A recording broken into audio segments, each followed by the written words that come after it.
And a few developments to get to. The wages decision today, also out of Victoria, your home state. Yes. Joined by Aaron Violi, the member for Casey in Melbourne. He joins me live in the studio, the Liberal MP. Bit of talk about Kooyong. Josh Frydenberg was clearly considering putting his hat in the ring. He's decided not to this time.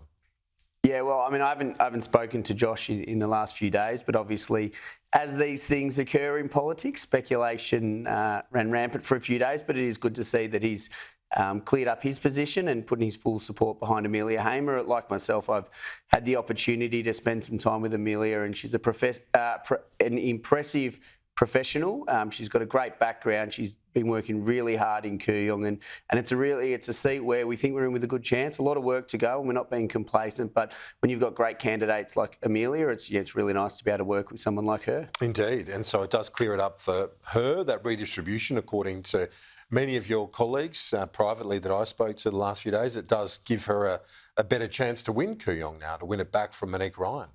Yeah, look, I mean, obviously, as you can appreciate, I've spent a lot of time looking at the implications for Casey and for Victoria, and it's a really hard redistribution to understand the impacts for a seat like Kooyong, given the nature of the independent versus Liberal. I've seen some commentary saying that the margin will come down significantly, others saying it will hold the same. I mean, the reality is we don't know, and we also know that, the political environment has changed in the last 2 years, so it does give Amelia, on face value, a really good chance, and she's got really... She's the sort of person you need in your party, your parliamentary party. I think diversity of experience, as I said, a 31-year-old professional coming from a tech background similar to myself, working for a company like Airwallex, that's great experience that we need in the parliament. The areas that have come in, and let's also remember it's a draft boundary, so there could be changes, but the areas that have come in, Amelia went to school in those areas, she's worked in Malvern, so she's got a strong connection to the potential new parts of Kooyong as well, and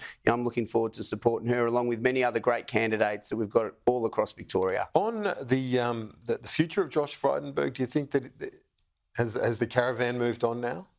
Look, does he have a role to play in public life down the track? I mean, I think Josh will definitely have a role to play in public life. We've seen that in the last few months. He's been very strong in his push to rid the country of anti-Semitism. I know he did a documentary with Sky, so he's continuing to be part of the conversation. He's got a great career, and I caught a little bit of your commentary before, and I'm sure Amy is quite happy to have him home. We know politics is tough, but we've got to wait and see what the future holds. And I think Josh is enjoying his corporate career, as he said publicly, and obviously still has an interest in being involved in politics. He's someone that I talk to semi-regularly and has been a good supporter, I know, for myself and many other colleagues as well. The wages review out today. Yes. An uptick in the minimum wage. Is that welcome? At a time when the Australian people are doing it really tough, any support they can get will be welcomed. 3.75%, it's an independent Fair Work Commission decision. It seems, relatively reasonable, just above the target band. I think the real key, Kieran, that the government aren't talking about is productivity. They've got no initiatives to drive productivity because we know, and I've spent 15 years in business, if we've got strong productivity growth, it means that we can pay employees more money without impact. They're saying Future Made in Australia is part of that agenda. Well, we'll see. It's picking winners. We've seen Ed Husic come out, and already there's a little bit of discontent within the Labor caucus about the Future Made in Australia, and many of the initiatives that they're talking about are years away from coming to fruition, and that's if the winners that they've potentially tried to pick even work out. So they need an agenda to increase productivity today. They don't have that, and business is in a tough environment. It is a perfect storm of costs going up, whether it's wages, whether it's insurance, whether it's energy, rents, supply costs, raw materials are going up. Business is doing it tough at the moment.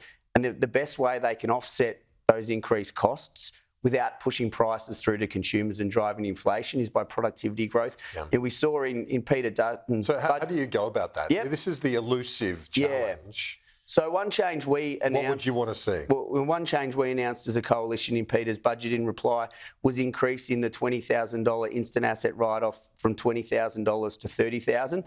The government have committed to the $20,000 for 12 months. We've said we will make it in perpetuity.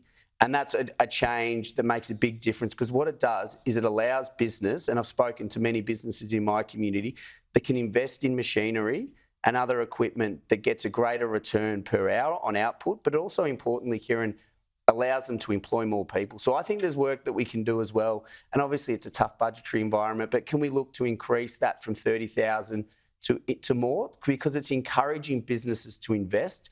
It's encouraging businesses to back themselves. It drives more productivity. It creates more jobs in Australia. And ultimately, we're not picking winners. Every business that wants to back themselves will get rewarded by an initiative like that. Aaron Violi, thanks for your time. I know you've got to get to the House of Representatives for question time. We'll talk to you soon. Thanks, Kieran. Talk soon.